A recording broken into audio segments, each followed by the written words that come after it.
اللہ نے کہا ہے یہ دنیاوی مثال تمہیں سمجھانے کے لیے کافی ہے کہ گھوڑے تو اتنے وفادار ہیں حالانکہ تم نے ان گھوڑوں کو پیدا نہیں کیا، صرف کھانا کھلایا ہے، اور تم اپنے رب کے اتنے نافرمان ہو۔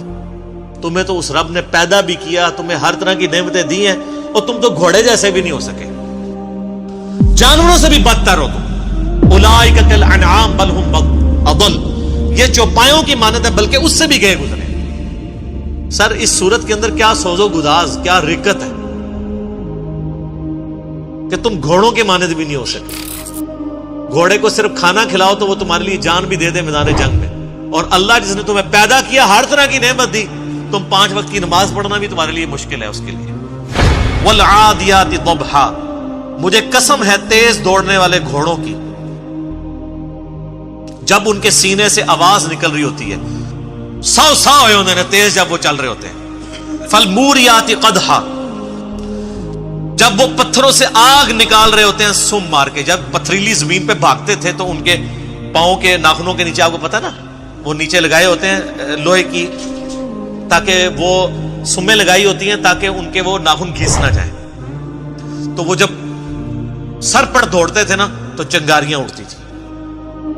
فالموریات فالمغیرات صبحا، پھر جب وہ صبح کے وقت اچانک حملہ کرتے ہیں جا کے، فاثرن به نقعا، پھر جب وہ گرد و غبار اڑاتے ہوئے واپس آتے ہیں، فبسطن به جمعا، اور جب وہ دشمن کے لشکر میں آگے تک گھس جاتے ہیں۔ سر وہ اپنی لائف سٹیک پہ لگا دیتا ہے اپنے مالک کے لیے، صرف اس لیے کہ اس نے مجھے کھانا کھلایا ہوا ہے، اتنا وفادار ہوتا ہے۔ ان الانسان لربہ لکنود، بے شک انسان ہی اپنے رب کا بڑا ناشکر ہے، گھوڑے ناشکرے نہیں ہیں۔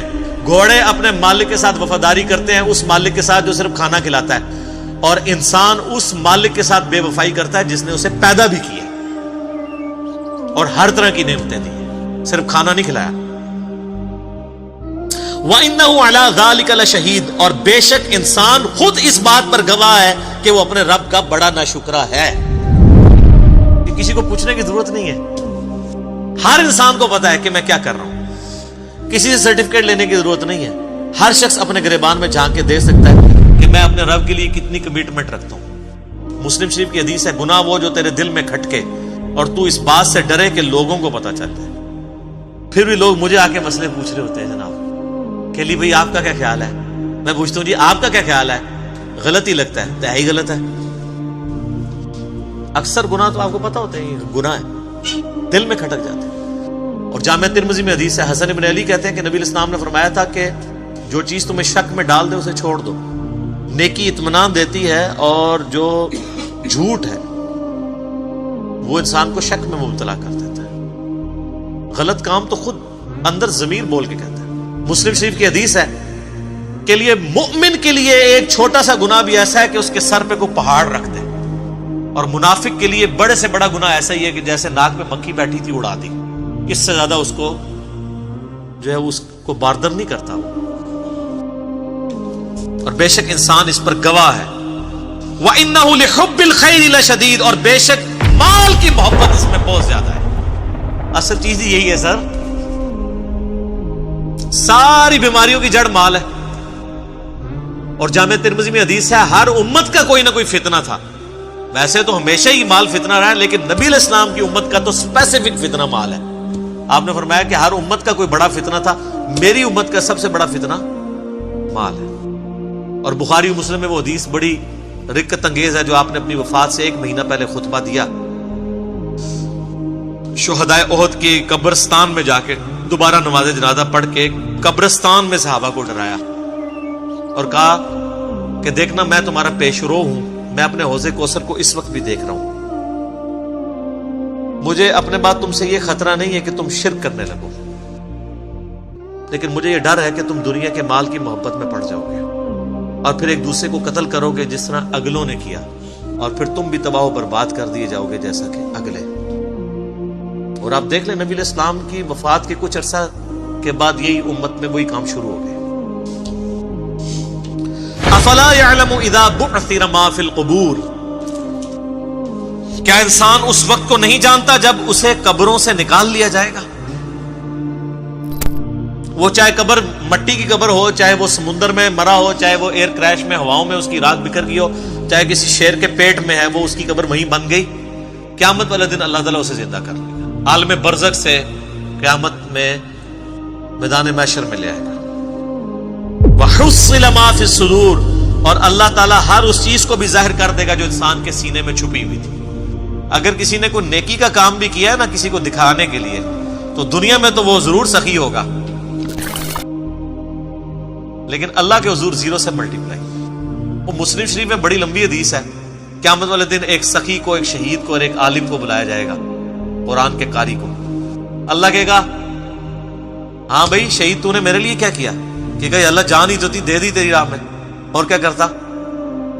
اللہ فرمائے گا تو نے تو اس لیے یہ جان دی کہ لوگ تجھے بہادر کہیں، اور لوگوں نے بڑی تیری تعریف کی ہے، میرے پاس تیرے لیے کوئی اجر نہیں، اوندا منہ کر کے دوزخ میں۔ پھر سخی کو اللہ بلائے گا کہ گئی اللہ میں نے دیکھ کتنا کچھ تیری راہ میں خرچ کیا، میں نے تو مسجدوں میں یعنی وضو خانے کے اوپر نیم پلیٹ بھی لگوائی تھی کہ فلاں سیٹ صاحب نے وضو خانہ بنوایا، لوگوں سے پوچھ لو، یہ میں اس کی تشریح کر رہا ہوں۔ اللہ فرمائے گا تو نے اس لیے یہ سب کچھ کیا کہ لوگ کہیں گے بڑا غریب پرور آدمی ہے۔ یہ جتنے لوگ حرام کے پیسے کے دسترخوان چلا رہے ہیں اور ہاسپٹل بنائے ہوئے ہیں اور وہ سمجھ رہے ہیں کہ ہم اللہ کو دھوکہ دے لیں گے، نہ، یہ دنیا کو دھوکہ آپ دے سکتے ہیں۔ دنیا میں آپ کو ایک سرٹیفکیٹ بھی گورنمنٹ کی طرف مل جائے گا، جی یہ بہت اچھی این جی او ہے، ویلفیئر کے کام کر رہی ہے، اللہ کے حضور زیرو، بس یہی سرٹیفکیٹ ہے، اسی پہ آپ خوش رہیں۔ آخرت میں تو اس کا عذاب ہونے والا ہے۔ پھر اللہ قاری سے پوچھے گا قرآن کا علم دیا تھا، تو کہے گا یا اللہ میں نے قرآن کا علم کیسا پھیلایا؟ اللہ فرمائے گا تو نے اس لیے پھیلایا کہ لوگ تجھے بڑا علامہ کہیں، تو لوگ تجھے بڑی تعریفیں تیری کرتے تھے، بس تجھے اجر مل گیا دنیا میں۔ مجھے بتائیں یہ علماء جب سٹیجز کے اوپر بیٹھ کے اپنی موجودگی میں ان کو جب سٹیج پہ بلایا جاتا ہے اور ان کے ناموں کے ساتھ اتنی لمبی لمبی دمیں لگا رہے ہوتے ہیں وہ سپاس نامے پڑھنے والے، ان کو شرم نہیں آتی کہ زمین پھٹے اور اس میں گھس جائیں؟ کیا نبی صلی اللہ علیہ وسلم اس طرح کرواتے تھے یا صحابہ ایسے کرواتے تھے؟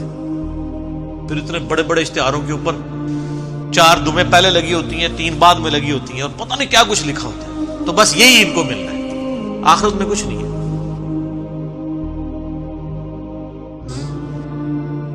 میں علماء سو کی بات کر رہا ہوں، علماء حق کی نہیں۔ علماء حق ہمیشہ رہیں گے، لیکن میرے پاس ایڈریس نہیں ہے ان کا، یہ نہ میرے کو آ جاؤ۔ وَحُصِّلَ مَا فِي الصُّدُورِ، جو سینوں میں ظاہر کر دیا جائے گا۔ إِنَّ رَبَّهُمْ بِهِمْ يَوْمَئِذٍ لَخَبِيرٌ، بے شک تمہارا رب اس روز خوب باخبر ہوگا، یعنی اللہ تعالیٰ کو ہر چیز کی خبر ہے، اسے پتہ ہے کہ میں نے اب کس کو کدھر کیا کرنا ہے۔ اس نے دنیا میں بڑے بڑے دعوے کیے تھے، لین حاضر کریں گے کہ ہاں جی یہاں تو لوگ بڑے بڑے دعوے کرتے ہیں، کہتے ہیں ہمارے پیر صاحب جنت میں لے جائیں گے۔ اللہ کہہ رہا ہے مجھے ہر چیز کی خبر ہے، اس دن بتا دوں گا کون کس کے ساتھ کیا ہونے والا ہے۔ اللہم اجرنا من النار، اللہم اجرنا من النار، اللہم اجرنا من النار۔ اللہ تعالیٰ سے دعا ہے جو حق بات میں نے کہی اللہ تعالیٰ ہمارے دلوں میں راسخ فرمائے۔